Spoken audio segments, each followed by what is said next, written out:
Hello, my friends. Welcome to another episode of Deep True Crime. I'm Manny Rodriguez. In today's episode, I want to continue the coverage of the Idaho 4. Bryan Kohberger has been arrested as the suspect in this heinous crime. After the affidavit came out, you would think that, we're going to get some answers. You would think the family can start getting some answers. But it looks like there's still a lot of questions that continue. Now that the unsealed arrest affidavit has come out, it's like, why are we still having so many questions? Because there's a lot to this crazy, crazy crime. In some ways, there was some shocking things inside that affidavit. But it also left a lot of questions. We're talking about almost 2 months since this occurred, and there's still so many burning questions around this. We do know that he has been denied bail during his brief court appearance in Moscow, Idaho, shortly after the affidavit was released, outlining some of what's going on in this case that is helping us. But at the same time, we still have so many questions. And really, a lot of us were like, when is this going to come out? We really want to understand a lot more. But truth is, since this affidavit came out, it still left a lot of questions. And so I want to dive into, what are we still trying to figure out? We found out about the roommate, right? The roommate was said to have been face-to-face with this Bryan, whoever the true killer is, but it is said that he's the main suspect. Right now, it looks like he may very well be that person. But until he has his day in court, you really cannot say guilty until he is found guilty in the court of law, or he pleads and admits to what has happened. There are some questions we may never have answers to, literally. But you have the question, why did Dylan wait 6 hours before calling 911 despite coming face to face with the perpetrator, with the suspect? Again, the suspect right now is Bryan, but he is said to be the suspect and the main perp in this. Dylan Mortensen, who is one of the roommates, the surviving roommates of the 2 surviving ones. Now, people are wondering, Dylan, why didn't you call? I'm going to share, I truly believe she has nothing to do with this, but there's a reason she did not call 911. And she said she came face to face with the bushy eyebrowed killer. This probable cause affidavit, it revealed that Dylan, who lived through the attack with roommate Bethany Funk, allegedly heard several scuffles throughout the night and opened the door multiple times. Dylan tells police that she saw a suspect dressed in all black with a mask covering his face and heard one of her roommates say, "There's someone here." That's what she heard. So there was already commotion going on. And she also heard the suspect, this is according to the affidavit, "It's okay. I'm here to help you." That's what she says that she heard. As he wandered through the house committing the most heinous crime that any of us can think of. Police did confirm that a 911 call was made by one of the surviving roommates at 11:58 a.m.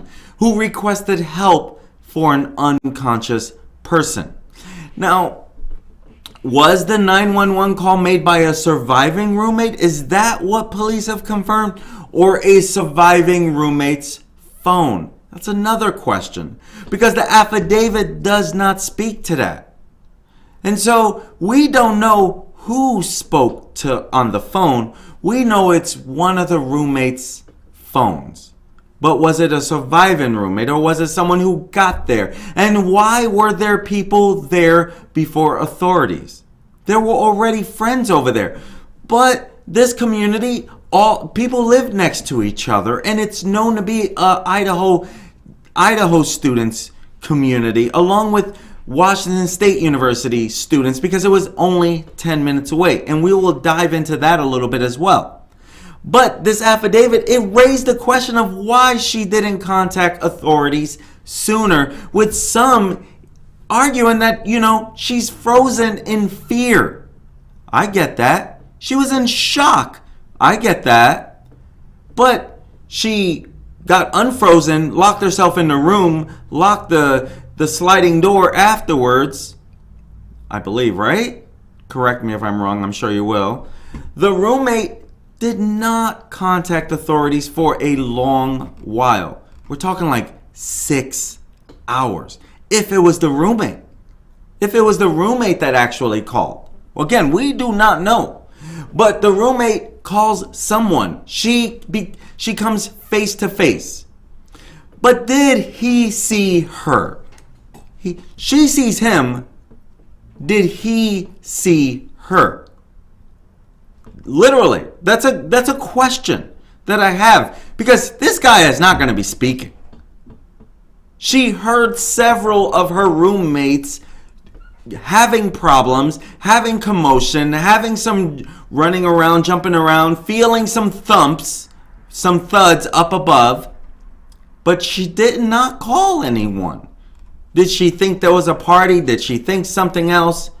Because the affidavit does not speak to what they were saying or who the 911 caller was. Mortensen told cops that she awoken at around 4 a.m. by what sounded like the victim, Kaylee Goncalves, playing with her dog in a third-floor bedroom.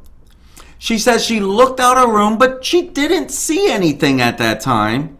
And then on the second time she opened the door, that's when she thought Xana was crying. She even stated that she opened her door a third time after she heard the crying, and then she sees a figure clad in black clothing and a mask that covered the person's mouth and nose walking towards her. We don't know if he sees her or not, but if he's walking towards her, you would think he saw her, but again, it could be very dark. We don't really know. After the man moves towards her, she said that she remained in a frozen shock phase. That's what she said, as he just went past her, but let her survive. So it is not clear why Bethany Funk and Dylan Mortensen were allowed to, nothing was done to them with Dylan seeing him face to face. So this is very chilling account. Literally, it's like, how does that happen? She waits anywhere from 6 to 8 hours. We don't know. 4 to noon, that's 8 hours. 8 hours. That's a long time. That's actually more than 6 hours. And so at the time of this, both these roommates are there. What's Bethany doing? That's something else we don't really know. That's something else. I do not think that the two surviving roommates have anything to do with this. I just want to make that very clear over and over. I'm not saying that. It just leaves the question as to what happened, as these roommates were literally done in the most heinous way. We thought all along that they slept through the attack in the bedrooms on the first floor. But the police report reveals that one of the two came face to face with him. And so we don't really know if he saw her. If he says so later, then we'll have a better idea about that. Let me lower that. That might be peaking a little bit. My apologies on the audio. And so she said that she looks out the room, sees, for the first time, did not see anything. Then she opens it a second time, that she heard what she thought was crying. And then the third time, like 3 different times while he's doing this. And so it does not look like this would be back-to-back. Like, is this... I mean, this was over time. This had to be a little bit of time while he went and was doing all of this. So she's awake during this time.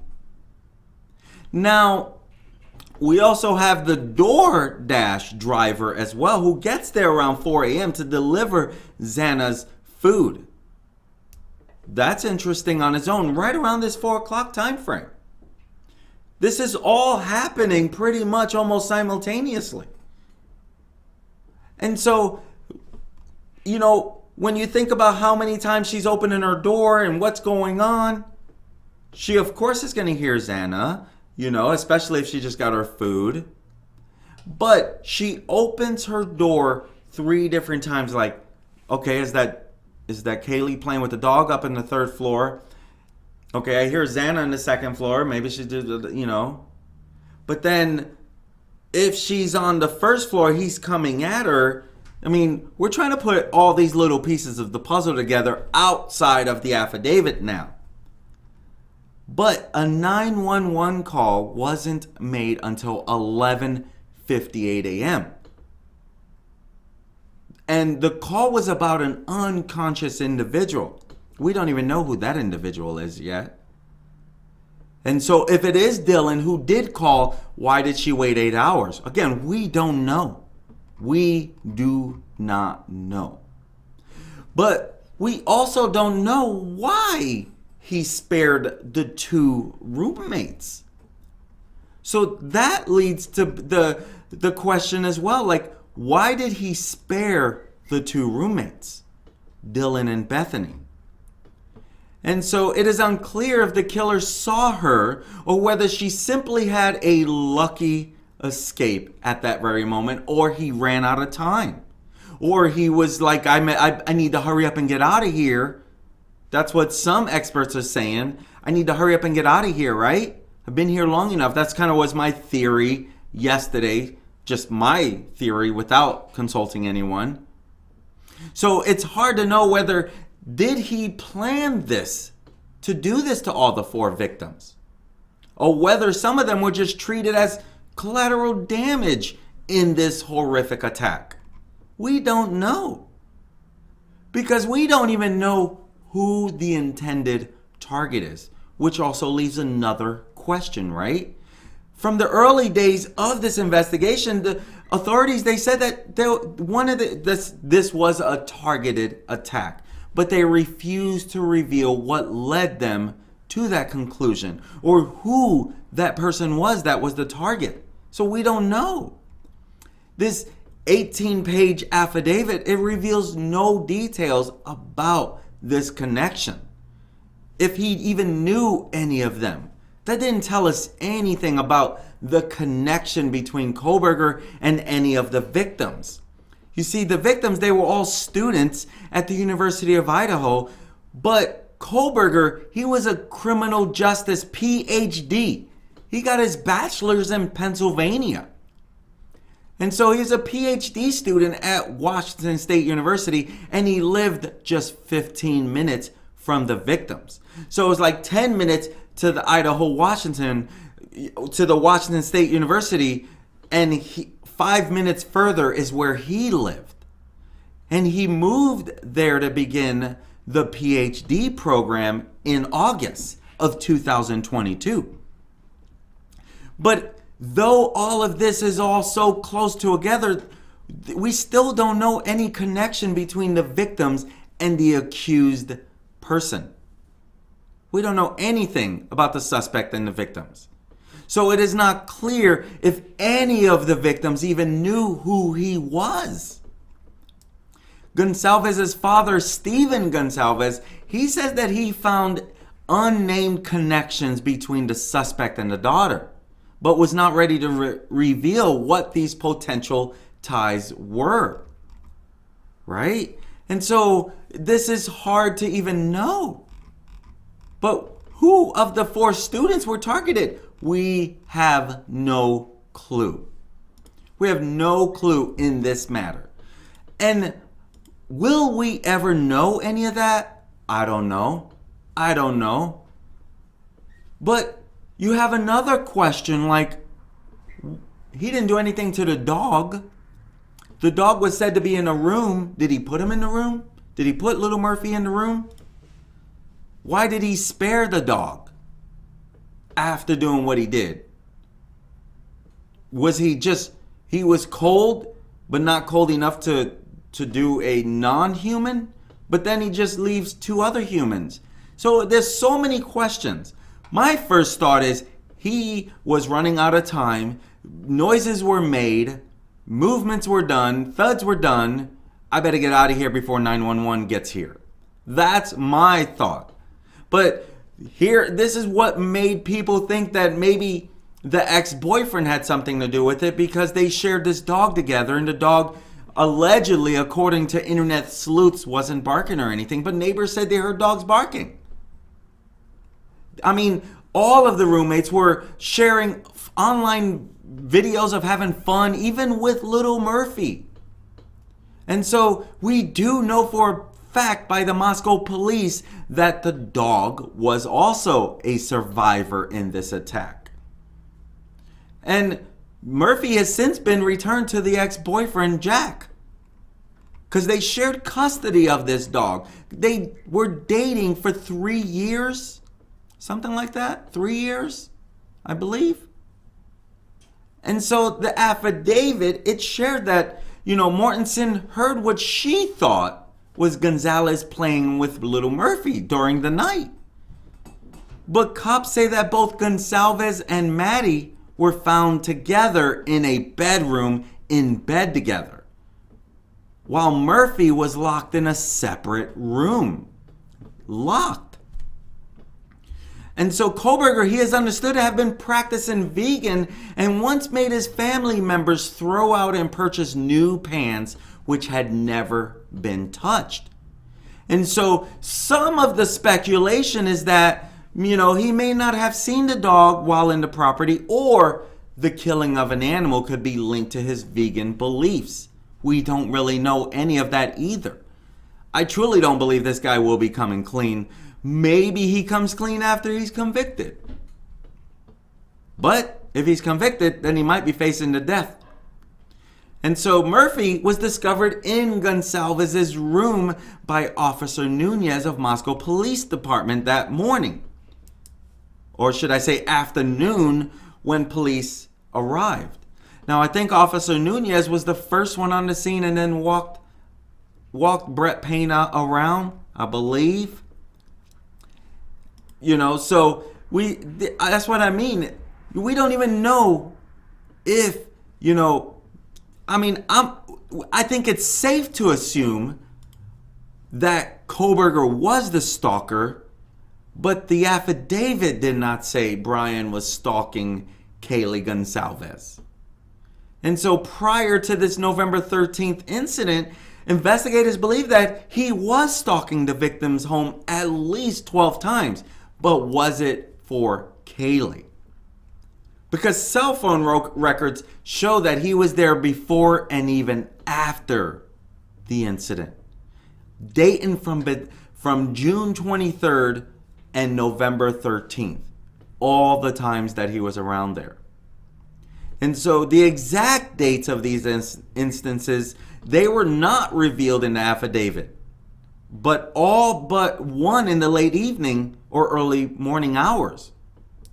And so the exact dates of them, not exactly sure. But one particular incident on August 21st was when he was stopped by police just minutes from the home. I do believe he was stalking them. I don't know if it's Kaylee. We don't know the connection yet. And so he received a citation from Latah County Sheriff's Office earlier, where it was shown that he got a ticket for not having his seatbelt. At least had a traffic stop around, again, listen to this, 11:40 p.m. at the intersection of West Pullman Road and Farm Road in Moscow. And so he was stopped for failing to wear his seatbelt. And this was only 1.7 miles from the rental home that the victims were living in where this took place. On that occasion, Mr. Kohberger's cell phone even pinged in the area of the King Road home from around 10:34 p.m. to 11:35 p.m. Was he outside in the woods? Was he looking in? Was he checking the sliding doors? All of that is a possibility. Because we do know that Goncalves was telling friends and family members that she believed she had a stalker. Some did not take it serious, others did take it serious. And so the details about this stalker situation, we still don't really know, right? So we don't even know even after this affidavit. That was one of the things that I thought maybe we would find out a little something about it. You know, then you have the other question when it comes to this white Hyundai Elantra. Did the cops wait 8 days before appealing to the public for help with this Elantra thing to avoid spooking the suspect? Right? Because if you look at this affidavit, police, if they were concerned about spooking the killer, Kohberger, you know, they didn't want to spook him into fleeing. Is that why we didn't know about this white Hyundai Elantra for about 8 days? Because police tracked down a white Hyundai Elantra, which appeared to be fleeing the scene, with a Washington State University officer spotting the car when trawling through footage. And so according to the documents, the officers, you know, he became aware of the vehicle a few days after the killings and linked it back to Kohberger on November 29th. And so when he links it back to them, we still didn't know about it. You see, Moscow police, they initially asked law enforcement to be on the lookout on November 25th. They were asking law enforcement. And so it wasn't until like December 7th before we started knowing about it, right? So I found that very interesting. They first asked the law enforcement, but they weren't asking the public for help at that time. Were they waiting about 8 days to finally let the public know about this?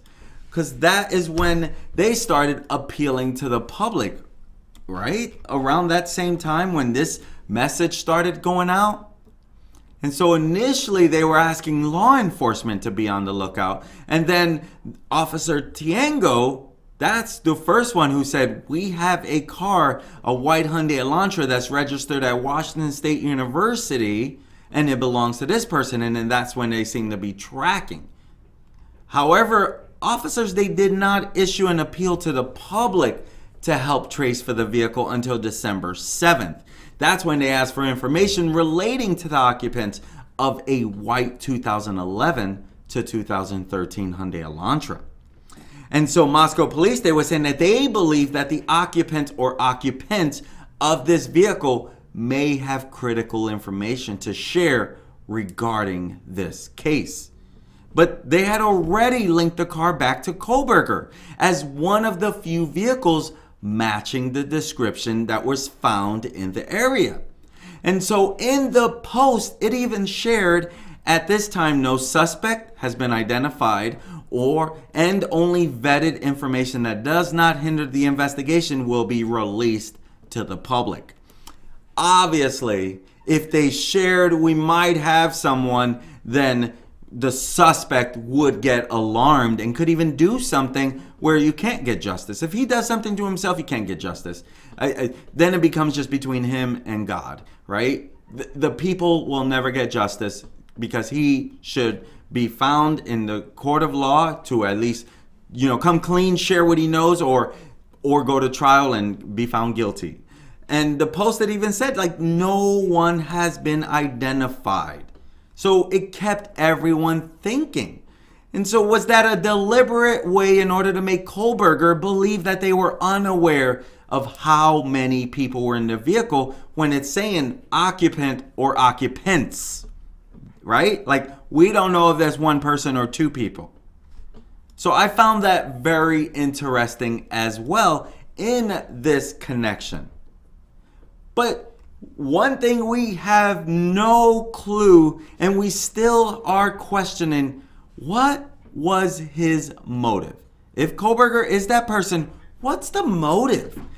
See, investigators, they have not revealed a motive for why he would attack these 4 young students. And so you have all these questions that are swirling about his interest in crime and criminal justice. If we don't get a motive, which it might very well be this, I truly believe that it has to do with his interest in crime and criminal justice. You see, at the time of the murders, Mr. Kohberger was studying for his Ph.D. and he was also a teaching assistant in criminal justice at WSU.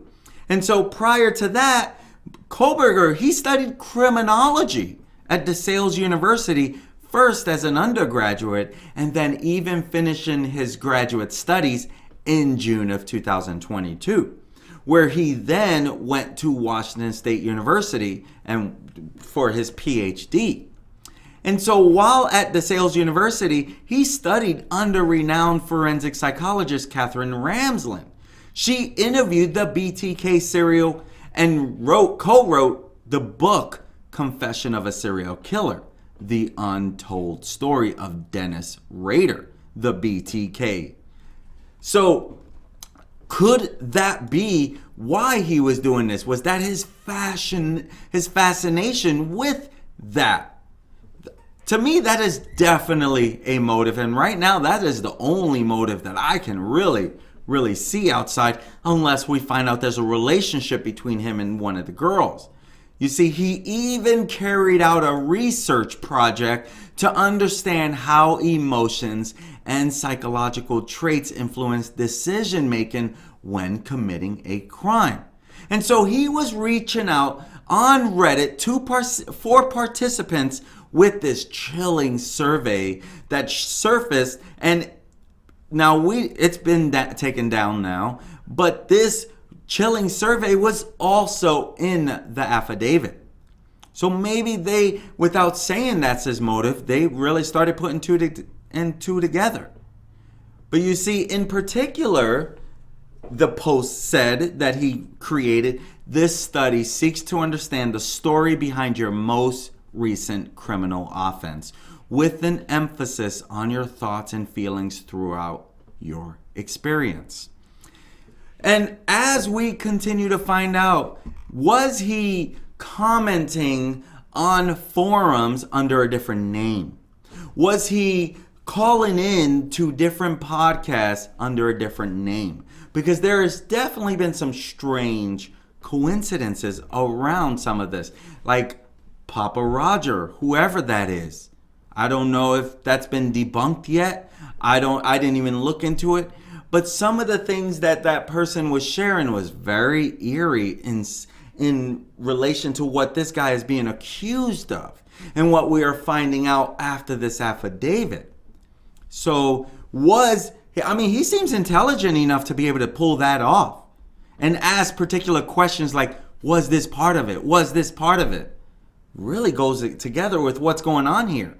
And so his fascination around criminal justice looks like it could be tied as a motive, but police have not let us know anything. Could be nothing, could be something. And so the affidavit does reveal that he applied for an internship in the fall of 2022. Again, this incident happens in the fall of 2002. And he applied for this internship with the Pullman Police Department. And he wrote in an essay how he had an interest in assisting rural law enforcement agencies with how to better collect and analyze technological data in public safety operations. That is very chilling in this matter, right? So that is something else to really keep us thinking, like, what the heck? Another question we have, where is the murder weapon? You see, Moscow Police Chief James Fry, he did confirm that they had arrested him in this, but they're still looking for the weapon. He appealed for any information in regards to the whereabouts of what he used to do what he did to these young teenagers or these young kids. Kohberger's DNA was found on the snap button enclosure of a knife sheath found at the scene. And the sheath is described as tan leather with USMC, United States Marine Corps, on it. But outside of that, we really don't know. This is what they're appealing for, because this was found at the crime scene. It was discovered on a single bed next to Mogen and Goncalves, who had been stabbed multiple times. And so the location of the murder weapon is still a question that the cops are baffled. Like, what did he do with this? Could he have done something with it on the way to Pennsylvania? My guess is not, because it looks like he was being surveillanced. Now, FBI, there's been some contradiction where the Indiana State Police pulled him over twice in a matter of like 9 minutes. And I even ran with a story that FBI directed the Indiana State Police, but it looks like that maybe FBI is saying, no, we did not do that. So my apologies if I'm wrong in that. But they have no clue. Was surveillance on them? Because if there was surveillance on them on their trip there, they would have saw a crazy stop. They would have saw ISP pulling them over. And so police, they were seen collecting the contents of trash cans close to the slightly rundown gray paneled home that they were living in. And so they're looking for the edged weapon that they believe was used. But there was even trash that was taken to a local garbage depot where hazmat suited cops were seen sifting through garbage bags in a screened off shed, looking for this weapon and any other clues they can come across. But, even the cops, they used a garbage truck filled with trash to collect a dumpster from the house where the 4 students were done in before it had even been searched. And so I think this is really crazy. Why is this what the suspect went back to get? Because again, cell phone data shows that he went back after the incident occurred. He went back to the area of the home to see what was going on or to look for this. We don't even know. You see, cops allowing a garbage truck filled with trash to collect a dumpster from the house. This is where they made that error where, man, if that was done, the knife might be in there. So that kind of can make things a little bit more challenging. Right? Well, maybe. So we don't really know, because we saw that they were going through the trash. I showed you images where they were going through the whole dumpster filled type thing. This was early on in the investigation, right? And so really interesting there in this whole matter. Another question that we have, did he work alone? Now, Police Chief James Fry, he refused to rule out that there was an accomplice involved when he had the press conference when they confirmed that Kohberger had been arrested. But he added, we have an individual in custody who committed these horrible crimes. So he's saying that Bryan committed these horrible crimes. And when appealing for more information about the white Hyundai, police said occupant or occupants in a apparent bid to not rule out Kohberger working with another person. But the affidavit, it might have also been shared that they put this out there so to throw Kohberger off. So, for a second they said this was targeted. For another second they said there was no threat to the community. Then they said, well, maybe you better be careful. So that leaves, what's the motive? And is there an accomplice that's going to be coming out at trial? Because they're going to have a motive, right? Why would he do such a thing? That's my thought process on it. What do you think about that? Truth is, that's really about, when you really think about it, it's like, what next? What next when it comes to Bryan? Because truth is, the parents, the family, they can try to do everything they can to be relieved. Nothing will ever bring the kids back. That's what makes this so heartbreaking, right? And Truth is, we don't really know. But you got to ask yourself, how did the suspect get into the house and do what he did to them? Daily Mail had shared this image. And I thought I would break it down as well and kind of go through it, as well as the route that they may have gone through, that the suspect may have followed to go back home after doing this. So you can see, number one, the suspect, the person that did this, quietly breaks into the house just after 4 a.m. through a sliding door. Okay, then number two, he fatally stabs Xana Kernodle and her boyfriend, Ethan Chapin. I originally thought maybe going into the third floor first. So if you look at the layout, you got to ask yourself as well about the surviving roommates, which is number 4. Okay, and so you look at number 2, breaks into the home around 4 a.m., does what he does to Xana and Ethan, and then goes upstairs. You know, he goes and he does what he does to Kaylee Goncalves and Madison Mogen, doing what he did in Mogen's bed. And you can see the layout at the same time. And then at number 4, like he's going back downstairs, surviving housemate Mortensen sees the masked man in the corridor between the floors who walks past her. So if she's here, so he comes downstairs from the 3rd floor, and then that's where Dylan sees him coming towards her. So you can see the stairs going there, right there. Like maybe the door was open and she just froze and he doesn't hear any, he doesn't even hear her there, and then exits out through there.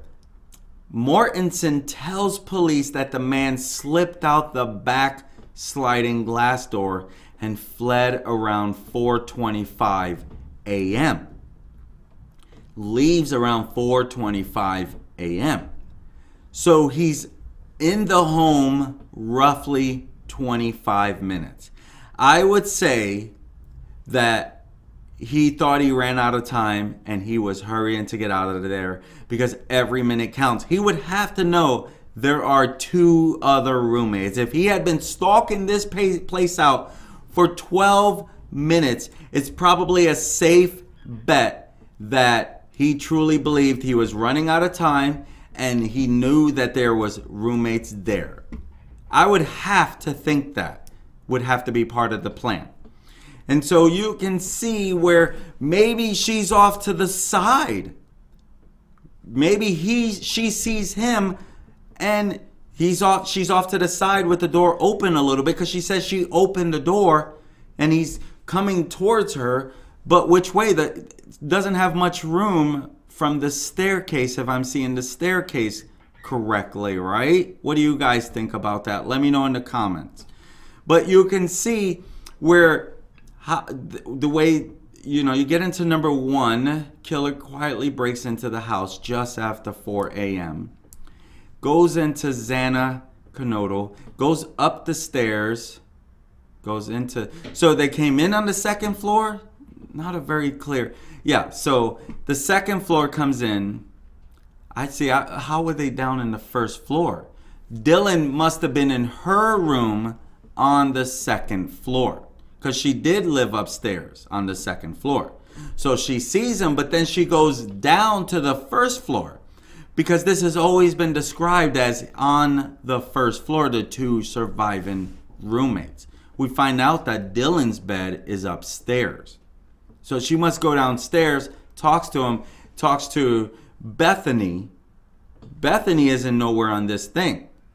So that's hard to understanding on its own, right? And so let's look at the route they might have taken. This is from Fox News. one second here. This is from Fox News that they created this walkthrough and everything. So we're going to walk through, or the drive through back to their place, or back to his own place. And so I want to share that with you so we talked about him coming in, doing what he's doing. Now his route back home. That's what they're sharing, that he followed. This would be the route. You can see that leaving there, going through that scene.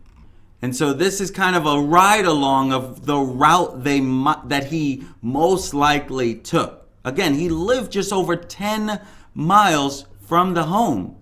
And so this is the suspect's escape route, adding a few extra turns to what his normal route would have been. See, after he's being held on bail, all of this stuff is coming out. He is charged with 4 counts and a felony burglary. And they allege that he ambushed the 4 sleeping University of Idaho students, and then this is his route afterwards. And so Corporal Brett Payne, who is the lead investigator, I said that, Dylan overheard part of the crime and then went into a frozen shock as she witnessed the masked man go right by her, because the stairs looked to be right next to her, and then leave through the rear sliding door on the 2nd floor. And now we see that his alleged escape route, which detoured to the south, tacked on more than 4 extra miles between Moscow, Idaho and Pullman, Washington. Roughly an hour after the incident, according to Brett Payne, his white Hyundai Elantra began appearing on surveillance cameras around the area. The first was at 1300 Johnson Road in Pullman, which is connected to Moscow by the rural West Palooza River Drive. And so it said in the affidavit, the white sedan was then observed turning north on Bishop Boulevard and northwest on South Route 270. That's what Payne wrote in the affidavit. And he says at approximately 5:27 a.m., the white Elantra was observed on cameras traveling northbound on Stadium Way at Nevada Street, Stadium Way at Grimes Way, Stadium Drive at Wilson Road, and then Stadium Way at Cougar Way. And Shannon Glinksey, who co-owns the business of the Johnson Road address, said she was thrilled that the 7 security cameras on her building helped police catch a suspected killer. She said she asked for her video and she turned it over. She said police asked for her video and she turned it over without even knowing if it showed anything important. She said, this is the first time we've heard of any of this. That's what she told Fox News Digital. We had no idea. And so that was in the affidavit. Klinsky said that the slayings hit her close to home. She graduated from the University of Idaho herself. Her children grew up in Moscow. Her property management company oversees multiple residents on the same block as the crime scene. She said, we've all been shocked and surprised, but absolutely relieved that this person's been caught. Police eventually put out a call for help tracking down, and that's when 2 Washington State University police officers, Daniel Tiengo and Curtis Whitman, and you can see him arriving to his home. This is where he lived at 201. Big 201 right there. So they would eventually catch up to him December 30th, but you can see there, that's where it gets hard on this. And so police officers Daniel Tiengo and Curtis Whitman, they were the first to find it linked to an address 3/4 of a mile away from the last camera sighting. And so they dig up information, and it revealed that Kohberger was the person that had this car registered to them, and that he changed his registration 5 days after the murders. But truth is, he had to change it as well from moving from Pennsylvania to Washington. But I don't know if being a student, if he had to. And so in mid-December, a license plate reader in Colorado picked up the vehicle heading east.